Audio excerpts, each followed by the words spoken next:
Hello student. तो आज का जो हमारा चैप्टर है वो है new centres of power, political science का क्लास 12 चैप्टर 3। ऐसे बुक में है, पुरानी बुक्स जो है उसमें चैप्टर 3 है आपका, ये सॉरी चैप्टर 4।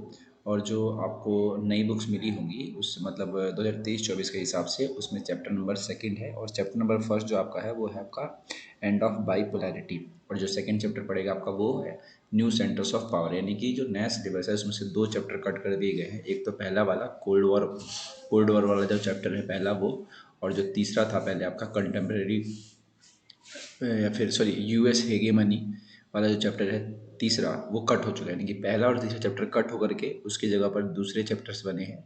एक तो आपका बाइपोलैरिटी और उसका अगला चैप्टर आपका बनेगा two new centres of power. तो आज की क्लास में हम पढ़ेंगे न्यू सेंटर्स ऑफ पावर, ठीक है। हम इस चैप्टर को कुछ क्वेश्चंस के माध्यम से पूरी तरीके से कंप्लीट करेंगे, ठीक है। तो चलिए फिर स्टार्ट करते हैं।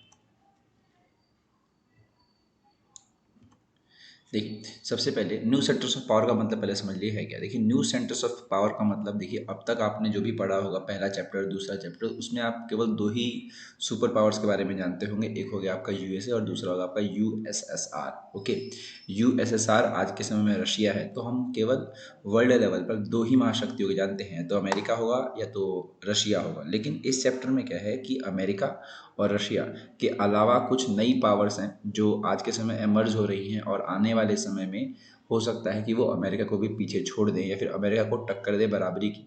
तो वो जो सेंटर्स हैं वो हमें इस चैप्टर में पढ़ना है, ठीक है। वो सेंटर्स या तो हमारे कुछ देश हो सकते हैं, मतलब अलग अलग देश, जैसे कि मान लीजिए अगर मैं बात करता हूँ पावरफुल देशों की, तो उसमें आपका फ्रांस आता है, ब्रिटेन आता है, चाइना आता है, इजराइल आता है। ये क्या है, बड़ी बड़ी शक्तियाँ हैं जो अमेरिका को टक्कर दे सकती हैं, ठीक है। वैसे ही कुछ संगठन भी होते हैं जो कुछ देशों को मिला करके बनाए जाते हैं जो अमेरिका को टक्कर दे सकते हैं। तो इस चैप्टर में हमें कुछ संगठन के बारे में और कुछ देशों के बारे में पढ़ना है जो न्यू सेंटर्स ऑफ पावर के रूप में एमर्ज हुई हैं। तो चलिए पहले स्टार्ट करते हैं। What is the purpose of making regional organisation. देखिए, रीजनल ऑर्गेनाइजेशन का मतलब क्या है। रीजनल का मतलब होता है जब आप कुछ क्षेत्रों को मिला करके एक संगठन बना दें।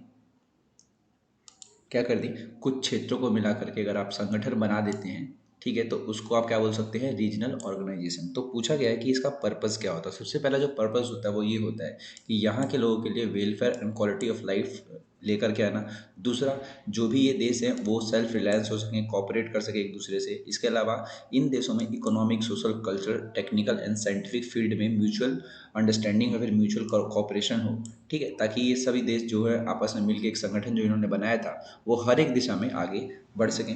इसके अलावा इन देशों के बीच में कोऑर्डिनेशन बढ़ाना है, म्यूचुअल ट्रस्ट बढ़ाना है, ताकि ये अपना विकास कर सकें, या फिर जो भी इनकी प्रॉब्लम्स वगैरह है वो सब अपनी मानी जाए, ना कि किसी एक देश की। जिसकी मान लीजिए 5 देश हैं, 5 देशों में किसी एक देश पे दिक्कत आती है तो वो अकेला उसको सॉल्व ना करे, जो उसके साथ संगठन में थे वो भी उसको सॉल्व करें। ये इसका मेन पर्पज़ होता है, ठीक है। इसके अलावा for promoting peace and security and for mutual cooperation with other international organisation. यानी कि अगर आपने एक संगठन बना लिया तो दूसरा आपका क्या है कि आपके यहाँ पर पीस सिक्योरिटी रहेगी। इसके अलावा आप दूसरे जो संगठन है उनसे भी आप जुड़ जाएंगे, ठीक है, एक संगठन के माध्यम से। पहले सोचिए कि आप अकेले थे और फिर आप इंटरनेशनल ऑर्गेनाइजेशन से जुड़ना चाहते हैं तो थोड़ी सी दिक्कत होती है, लेकिन वही आपने एक बड़ा सा ग्रुप बना रखा है जिसका नाम हो गया बहुत बड़ा, तो आपसे लोग बाकी के जुड़ेंगे, ठीक है। तो यही सब कारण होते हैं या फिर जो पर्पज़ होते हैं किसी भी रीजनल ऑर्गेनाइजेशन के। जैसे कि मान लीजिए इंडिया जो है, इंडिया एक ऑर्गेनाइजेशन में जुड़ा हुआ है, उसका नाम है सार्क, ठीक है। सार्क जो आपका है वो साउथ एशिया की जो कंट्रीज़ हैं उनको मिला करके बनाया गया है,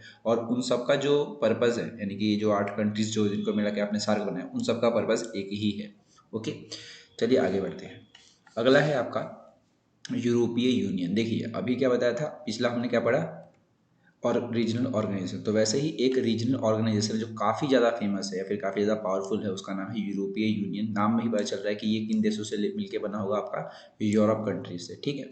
तो यूरोपीय यूनियन कैसे कैसे बना, इसके कुछ स्टेप्स हैं, मतलब पहले कुछ बना फिर उसके बाद कुछ ऐसे करके, और धीरे धीरे करके इसने बहुत ही बड़ा रूप ले लिया जिसका नाम है आपका यूरोपीय यूनियन। तो सबसे पहले इसकी स्टार्टिंग जो हुई थी वो मार्शल प्लान के जरिए हुई थी। देखिए मार्शल प्लान क्या था, 1948 में आया था, और इसके जरिए यूरोप की जो कंट्रीज थी उनका डेवलपमेंट करी गई थी, क्योंकि जो आपका सेकेंड वर्ल्ड वॉर हुआ था उससे बहुत सारे देशों की इकोनॉमी ख़राब हुई थी। तो अमेरिका ने मार्शल प्लान चलाया था, उन देशों को बिलियंस ऑफ डॉलर्स दिए थे ताकि वो देश जो है अपना विकास कर सके, उनकी इकोनॉमी सही हो जाए। तो सबसे पहला स्टेप था आपका मार्शल प्लान, ठीक है। तो मार्शल प्लान आया आपका, और मार्शल प्लान के जरिए इन देशों की इकोनॉमी सही हुई, और उस समय बना आपका यूरोपीय इकोनॉमिक कोऑपरेशन ऑर्गेनाइजेशन, ठीक है, 1948 में। तो इसके जरिए ही ये वाला बना आपका EECO 1948 में। इसके बाद आपका बना नॉर्थ अटलांटिक ट्रीटी ऑर्गेनाइजेशन। ये जो आपका है वो क्या है कि एक कलेक्टिव सिक्योरिटी सिस्टम है, किस कौन से देशों के लिए, यूरोपियन कंट्रीज़ के लिए। और ये आपका 1949 में बना था, जो कि अमेरिका नहीं बनाया था, ठीक है। और इसमें ज़्यादातर जो वेस्टर्न यूरोप के देश थे वो थे, बाद में धीरे धीरे बहुत सारे इसमें देश आ गए। अभी जो रशिया और यूक्रेन का वॉर चल रहा है उसमें यही चल रहा है कि यूक्रेन इसको ज्वाइन करना चाहता है और रशिया चाहता है कि वो इसको ज्वाइन ना करे, क्या। तो नाटो जो आपका है वो कौन सी कंट्री को सिक्योरिटी देता है, वो है आपका यूरोपियन कंट्री को, ठीक है। तो पहले आपने इकोनॉमी सही करी, दूसरा आपने यहाँ पर सिक्योरिटी ले, तीसरा आपका था कि फ्रांस के मतलब विदेश मंत्री, ओके। तो फिर उसका जो आपके बाद बना वो था आपका European Coal and Steel Community. जो ये था वो फ्रांस के जो फॉरेन मिनिस्टर थे वो लेकर के आए थे, ताकि इन देशों में जो यूरोपियन कंट्रीज़ है उनका कंट्रोल और प्रोडक्शन जो है वो सही तरीके से, उसके जो भी डिस्ट्रीब्यूशन वगैरह करना है कोल का और स्टील का, ताकि इन देशों में सही से इस चीज़ पर काम किया जा सके, ठीक है। तो तीसरा आपने कर लिया European Coal and Steel Community, जो कि लेकर के आए थे फ्रांस के फॉरेन मिनिस्टर, ताकि कोल का जो भी कोल का हो गया, फिर जो स्टील का जो डिस्ट्रीब्यूशन हो गया, कंट्रोल हो गया, प्रोडक्शन हो गया, वो एक सिस्टमेटिक मैनर में हो सके इन देशों के बीच में, ठीक है। चौथा आपका है यूरोपियन इकोनॉमिक कम्युनिटी EEC जिसको कहते हैं 1957 में, और इसके ज़रिए इन देशों के बीच में कोऑर्डिनेशन और कोऑपरेशन को बढ़ाना था। उसके बाद आपका यूरोपियन कम्युनिटी यानी कि 1967 में आपका यूरोपियन कम्युनिटी आया, और इसके ज़रिए जो भी इन देशों के बीच की जो पहले के समय की जो ट्रीटीज़ वगैरह हुआ करती थी, मतलब जो भी संधियाँ थी पहले के समय, उसको दोबारा से लाया गया, उनको जोड़ा गया, ताकि देशों में जो दिक्कतें हैं उसको सही किया जा सके। इसके बाद आपका यूरोपियन पार्लियामेंट बना, ठीक है। और यूरोपीय पार्लियामेंट के जरिए एक तरीके से ये आप समझ जैसे कि मान लिया हर एक देश का पार्लियामेंट होता है, हर एक देश का होता है। तो यहाँ पर क्या किया इन लोगों ने, सभी देशों को मिला करके एक पार्लियामेंट बना दिया, ताकि जो भी इशू वगैरह है उसको वो सॉल्व किया जा सके, ठीक है। और इसके तुरंत बाद क्या हुआ, 1991 में यूनिफिकेशन, मतलब एक तरीके से तो जर्मनी एक हो गया, और इसके तुरंत बाद जो सोवियत यूनियन था वो भी क्या हो गया, टूट गया। तो बहुत सारे देश इससे निकले, और फिर सभी देशों को मिला जुला करके, जो भी यूरोप की कंट्रीज थी या फिर आसपास की, उन सभी को मिला करके एक संगठन बना दिया जिसका नाम क्या था आपका यूरोपीय यूनियन 1992 में, ठीक है। तो इस तरीके से आपका पूरा का पूरा यूरोपीय यूनियन बन गया। चलिए आगे अब बात करते हैं कि जो आपका यूरोपीय यूनियन है वो पावरफुल रीजनल ऑर्गेनाइजेशन क्यों है, बहुत ज़्यादा पावरफुल माना जाता है इसको आज के समय में देखा जाए तो देखिए इसके तीन इम्पैक्ट बताएंगे हम। एक तो पढ़ेंगे आपका इकोनॉमिक, एक पढ़ेंगे आपका पॉलिटिकल, और तीसरा पढ़ेंगे हम मिलिट्री, ठीक है। तो इकोनॉमिक में ये था कि आज के समय में, या फिर हम 2005 का डेटा देखें तो उस समय ये वर्ल्ड्स लार्जेस्ट इकोनॉमी था, इसका जो GDP था वो 12,000 बिलियन डॉलर्स था, जो कि अमेरिका से बहुत ज़्यादा है, और आज के समय में और भी ज़्यादा है, ठीक है। इसके अलावा इसकी जो करेंसी है उसको हम यूरो बोलते हैं। मतलब ये समझिए कि आपके यूरोप के ज़्यादातर देशों में यूरो ही चलती है, यानी कि सभी देशों की करेंसी कौन सी, यूरो ही है, ठीक है। और ये जो है US करेंसी के लिए एक तरीके से थ्रेट माना जाता है, कि उसको मतलब आपको पता होगा कि हम हर एक चीज़ का जो रेट तय करते हैं तो हम वो डॉलर में बताते हैं, ठीक है। जैसे कि वर्ल्ड में डोमिनेंस अगर किसी हम करेंसी की देखें तो वो डॉलर में आपको देखने को मिलती होगी, तो उसकी जगह पे यूरो आ सकता है एक समय को, ये एक ऐसा थ्रेट माना जाता है US करेंसी के लिए। तीसरा है कि यूरोपीय यूनियन जो है वो वर्ल्ड ट्रेड में 3 times more than that of the US, यानी कि US जितना भी आपका व्यापार करता है उसका 3 गुना ज़्यादा कौन करता है, यूरोपीय यूनियन करता है, जो कि बहुत ज़्यादा माना जाता है अमेरिका से। तो सोचिए ये तीन चीज़ें जो कि अमेरिका से कितनी ज़्यादा आगे हैं, ठीक है।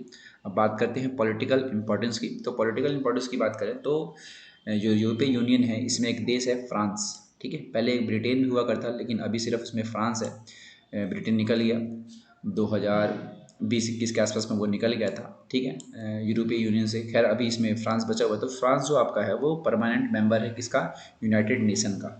और यूनाइटेड नेशन का परमानेंट मेंबर होना बहुत बड़ी बात होती है, क्योंकि केवल पूरे विश्व में 5 ही देश ऐसे हैं जो इसके परमानेंट मेंबर है। तो उसमें एक यही है फ्रांस, जो कि जिसकी वजह से यूरोपीय यूनियन को पावर्स मिलती है।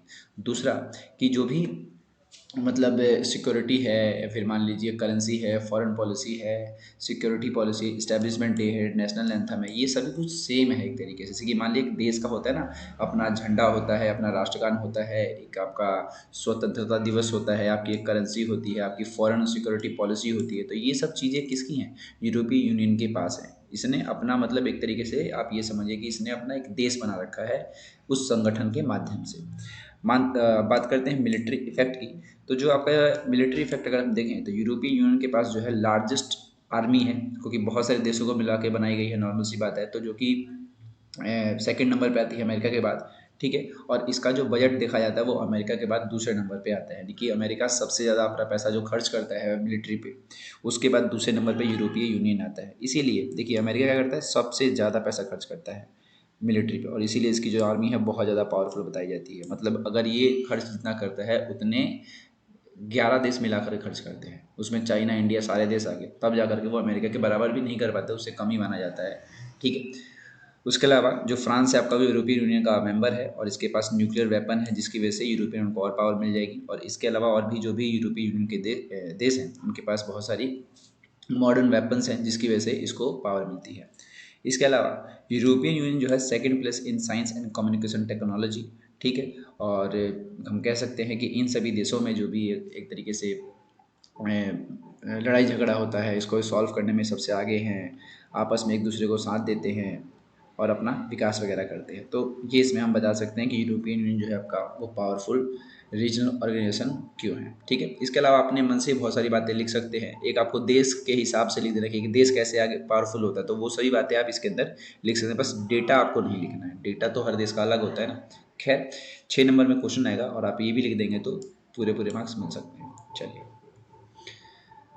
अगला आपका जो संगठन है उसका नाम है आसियान। आसियान जो आपका है वो साउथ ईस्ट एशियन नेशन जो देश हैं उनको लेकर के बनाया गया था। साउथ ईस्ट एशियन, देखिए साउथ ईस्ट एशियन, इसमें आपका इंडिया नहीं आता है, तो साउथ ईस्ट एशियन में मतलब 10 कंट्री थी टोटल, उन 10 कंट्री को मिल करके आसियान को बनाया गया, यानी कि Brunei, Philippines, Laos, Taiwan, Vietnam, Cambodia, Singapore, इस तरह के कुछ देश हैं जिनको मिला करके हमने क्या बनाया था, आसियान बनाया था, ठीक है। स्टार्टिंग में जो आसियान आपका बना था वो 5 देशों ने मिलकर बनाया था, Indonesia, Malaysia, Philippines, Singapore, Thailand, ठीक है। तो ये 5 देश थे जिन्होंने आसियान बनाया 1967 में। बाद में जो मैंने और नाम लिए थे वो 5 और जुड़ गए, और जिसकी वजह से आसियान कितने देशों का समूह बन गया, 10 देशों का समूह बन गया। अब इसका भी देखिए मेन ऑब्जेक्टिव क्या है, मेन ऑब्जेक्टिव वही सेम होगा। पहला क्या है कि पीस और सिक्योरिटी लाना है इस रीजन में और म्यूचुअल कॉपरेशन लेकर के आना है। इसके अलावा promoting economic development and along with it promoting social and cultural development. इसके अलावा एक कॉमन मार्केट इस्टेब्लिश करना ताकि इन देशों में ट्रेड वगैरह बढ़ सके। इसके अलावा रूल ऑफ लॉ करना है आपको यूनाइटेड नेशन के अंडर में रहते हुए, मतलब सही तरीके से अपने इन देशों को चलाना है, ये समझिए आप। इसके अलावा जो भी सोल्यूशन वगैरह है कॉमन प्रॉब्लम्स की, जैसे कि terrorism, environment, poverty, unemployment etcetera, with mutual cooperation. ये वही बात है, जैसे कि एक देश पे दिक्कत आती है तो सभी देश मिलजुल करके उसको सॉल्व करेंगे। जैसे कि मान लीजिए टेररिज्म जो मुद्दा है आपका वो एक देश से तो सॉल्व हो ही नहीं सकता, तो सभी देशों को मिलना पड़ेगा। एनवायरनमेंट भी सभी देशों को सॉल्व करना पड़ेगा, और गरीबी अगर इन देशों में फैलती है या फिर गरीबी है तो उसको ये सभी देश मिलजुल के उसको सॉल्व करेंगे, ठीक है। अब बात करते हैं जो आसियान है आपका, आसियान के पिलर्स की। तो आसियान के जो पिलर्स हैं, पिलर्स एक तरीके से क्या होता है, किसी भी चीज़ को मजबूती प्रदान करते हैं उसको खड़ा रखने में, ठीक है। तो आसियान के जो 3 पिलर्स थे वो 2003 में आए थे, ठीक है, यानी कि बनाए गए थे। और इसके 3 पिलर जो हैं आपके, वो पहला है आपका आसियान सिक्योरिटी, आसियान इकोनॉमिक और आसियान सोशल कल्चर कम्युनिटी। देखिए आसियान सिक्योरिटी कम्युनिटी में नॉर्मल सी बात है कि इन देशों के बीच में जो भी कॉन्फ्लिक्ट वगैरह है उसको बातचीत के जरिए सॉल्व किया जाएगा, और मतलब लड़ाई झगड़ा ना हो सेना वाला, उसको उसके लिए काम करता है सिक्योरिटी कम्युनिटी। दूसरा आपका इकोनॉमिक कम्युनिटी है, इसका काम यही है कि कॉमन मार्केट बनाना, प्रोडक्ट्स बनाना, प्रोडक्शन करना, डेवलपमेंट करना इस रीजन में, और जो भी इकोनॉमिक डिस्प्यूट्स हैं उसको सॉल्व करना। तीसरा है सोशल एंड कल्चरल कम्युनिटी, इसमें इसके जरिए यह करना है कि आसियान के देशों के बीच में जो भी लड़ाई झगड़े हैं देशों के बीच में उसको सॉल्व करना है, आपस में मिलजुल के आगे बढ़ना है, और सोशियो कल्चर डेवलपमेंट करनी है थ्रू इकोनॉमिक डेवलपमेंट। खैर, तो ये हो गया आपका आसियान की कम्युनिटी। 3 है, सुरक्षा, आर्थिक और सामाजिक और सांस्कृतिक कम्युनिटी, ठीक है। नाम में ही इनके आंसर छुपे हुए हैं, तो आपको हमेशा ध्यान रखना है इसके 3 पिलर्स, और इन 3 पिलर्स को बस डिफाइन करना है। ये भी क्वेश्चन जो आपका आता है वो 6 नंबर में आता है, क्योंकि 2 2 4 2 6 के हिसाब से। चलिए बात करते हैं describe China's economy so that after 1970s China broad policy change in its economy. देखिए चाइना जो आज के समय में बहुत बड़ी पावर बना पड़ा है, आज के समय में उसकी जो इकोनॉमी है 18.3 ट्रिलियन बताई जाती है, ठीक है, डॉलर। तो आखिर ये इतनी बड़ी महाशक्ति कैसे बना आज के समय में, जबकि हमारे से 1 साल बाद 1-2 साल बाद आज़ाद हुआ था चाइना। ठीक है, फिर भी आगे कैसे बढ़ा देखते हैं। तो 1970 के बाद क्या हुआ था, चाइना ने बहुत सारी पॉलिसीज अपनाई थी जिसका फ़ायदा इसको अपनी इकोनॉमी को बढ़ाने में मिला। देखिए, सबसे पहला आपका है 1972 में। 1972 में क्या किया, चाइना ने अमेरिका से रिश्ते सही किए। पहले एकांतवास में रह रहा था, अकेले रह रहा था, लेकिन इसने 1972 में अमेरिका से अपनी जो पॉलिसी थी इसकी अकेले रहने की उसको ख़त्म किया और अमेरिका से इसने दोस्ती के, जिसका फ़ायदा बहुत सारा देखने को मिलता है। नॉर्मल सी बात है, एक बहुत बड़ा देश है, उससे अगर आप दोस्ती रखते हैं तो उससे आपको बहुत सारे फ़ायदे मिल सकते हैं। तो पहला इसने क्या किया, 1972 में चाइना ने अमेरिका से अपने रिलेशन को सही किया। दूसरा, मॉडर्नाइजेशन। 1973 में प्राइम मिनिस्टर जो थे चाउ एन लाई, जो कि चाइना के प्राइम मिनिस्टर थे, इन्होंने 4 चीज़ों पर काम किया, agriculture, military, science and technology पे। ठीक है, और इन 4 चीज़ों को एक तरीके से उन्होंने क्या किया, मॉडर्नाइज़ किया। मॉडर्नाइज का मतलब उन्हीं चीज़ों को थोड़ा सा बदला गया ताकि ये जो चीज़ें हैं, चारों चीज़ें मेन मानी जाती हैं, तो उससे हमें फ़ायदा वगैरह मिले। तो ये उन्होंने किया मॉडर्नाइजेशन। इसके अलावा ओपन डोर पॉलिसी अपनाई 1978 में। चाइना के नेता थे देंग शाओपिंग, सॉरी देंग शाओपिंग कह रहा हूँ मैं, नाम भूल रहा हूँ मैं, चाउ एन लाई हो गया और एक नाम और था, अभी नाम भूल रहा हूँ मैं। तो 1978 में ओपन डोर पॉलिसी अपनाई थी चाइना ने। ओपन डोर पॉलिसी के ज़रिए क्या होता है कि आप जो है फॉरेन कैपिटल इन्वेस्टमेंट को बढ़ावा देते हैं, यानी कि आपके देश में क्या होगा कि बाहर के जो देश वाले हैं वो आपके देश में आकर के उसमें इन्वेस्टमेंट वगैरह करेंगे तो आपके देश में पैसा आएगा। ठीक है, तो ओपन डोर पॉलिसी अपनाई गई।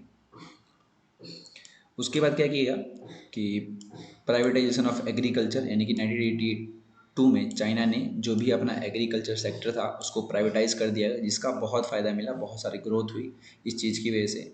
ठीक है, और उसके बाद इन्होंने अपनी जो इंडस्ट्रीज थी उसको वो कर दिया, प्राइवेटाइज कर दिया और बहुत सारे स्पेशल इकोनॉमिक जोन ढूंढे ताकि वहाँ पर इंडस्ट्रियल एक्टिविटी को प्रमोट किया जा सके। और इसके बाद 2001 में चाइना ने वर्ल्ड ट्रेड ऑर्गेनाइजेशन को अपना लिया ताकि ये अपना जो व्यापार है बाकी सभी देशों से कर सके। और इसका फ़ायदा आप सभी को पता ही है कितना मिल रहा है, क्योंकि आपके हर, जैसे कि मान लें कि आप इंडिया में रहते हैं तो इंडिया में हर एक सामान अगर आप देखेंगे तो वो चाइना का ही होता है। ठीक है, तो इस तरीके से चाइना जो है इकोनॉमिक जो ग्रोथ इसकी हुई थी इन सभी चीज़ों की वजह से हुई थी। चलिए अगला क्वेश्चन पे ध्यान देते हैं। अगला क्वेश्चन है आपका कि describe the reason for the dispute between India and China. तो आखिर इंडिया और चाइना के बीच में कौन कौन से ऐसे कॉजेज़ हैं जिसकी वजह से इनके बीच में डिस्प्यूट हमेशा देखने को मिलता है, लड़ाई झगड़ा देखने को मिलता है। तो हमारे यहाँ पर 5 हैं, इन 5 को हम डिस्कस करेंगे। पहला आपका है बॉर्डर डिस्प्यूट। तो 1962 में चाइना ने हम पे अटैक किया था और चाइना इस युद्ध को जीत गया था और इसने हमारे कुछ एरिया को अपने कंट्रोल में ले लिया। तो ये भी एक मुद्दा रहता है जिसकी वजह से इनके बीच में डिस्प्यूट देखने को मिलता है। ठीक है, वो इलाका जो आपका पड़ेगा, अगर आप जम्मू कश्मीर को देखते हैं तो जम्मू कश्मीर के राइट हैंड साइड पे जो आपको ऐसा वाला जो बनता है ना, तो इसी को चाइना ने अपने कब्जे में कर रखा है 1962 में। तो इसकी वजह से इन देशों के बीच में एक तरीके से डिस्प्यूट रहता है। दूसरा मैकमोहन लाइन। तो मैकमोहन लाइन क्या है, इन दोनों देशों के बीच में एक सीमा रेखा है जिसको मानने से चाइना मना करता है और कहता है कि ये लाइन हम नहीं मानते हैं और इंडिया के कुछ हिस्सों को अपना बताता है। तो ये भी लड़ाई झगड़ा चलता ही रहता है। मैकमोहन इंडिया और चाइना के बीच में है और रेड क्लिफ इंडिया और पाकिस्तान के बीच में है। ओके, चलिए इसके अलावा चाइना जो है पाकिस्तान को आर्म सप्लाई करता है, यानी कि हथियार सप्लाई करता है जिसका इस्तेमाल पाकिस्तान इंडिया में करता है। तो इसकी वजह से भी इंडिया इस बात से नाखुश है कि आप जो हथियार उसको दे रहे हो उसी हथियार का इस्तेमाल करके पाकिस्तान हम पे अटैक कर रहा है। तो ये भी इसकी वजह से मतलब इनके बीच डिस्प्यूट है। इसके अलावा तिब्बत डिस्प्यूट। तिब्बत में क्या है कि चाइना ने क्या किया कि तिब्बत को अपना राज्य मान लिया, हालांकि है नहीं वो, ठीक है, और इस पर कब्जा कर लिया। तो जो तिब्बत के गुरु थे, धर्मगुरु रिलीजियस लीडर दलाई लामा, वो इंडिया में आ गए तो इंडिया ने इनकी हेल्प कर दी शरण देने में। तो आप देखते भी होंगे दलाई लामा इंडिया में ही रहते हैं, नॉर्मल सी बात है। तो चाइना को ऐसा लगता है कि हम जो हैं उनके उसके दुश्मन को शरण दे रहे हैं, तो इसको लेके भी इंडिया और चाइना के बीच में डिस्प्यूट है। इसके अलावा China's activity in India's neighbouring country, यानी कि इंडिया की जो भी नेबरिंग कंट्री है उन देशों में अगर देखा जाए तो चाइना कुछ ना कुछ ऐसा करता रहता है जिससे इंडिया को ऐसा लगता है कि हमें चाइना घेर रहा है। और ये सभी कारण है जिसकी वजह से चाइना और इंडिया के बीच में डिस्प्यूट हमें देखने को मिलता है। मिलते हैं अगली वीडियो में। अगर आपको कुछ भी समझ नहीं आता है इस वीडियो का, कुछ भी मतलब कोई भी एक टॉपिक या फिर कोई पॉइंट, ठीक है, तो मुझे कमेंट सेक्शन में बताइए, मैं आपको उसको सॉल्व करूँगा।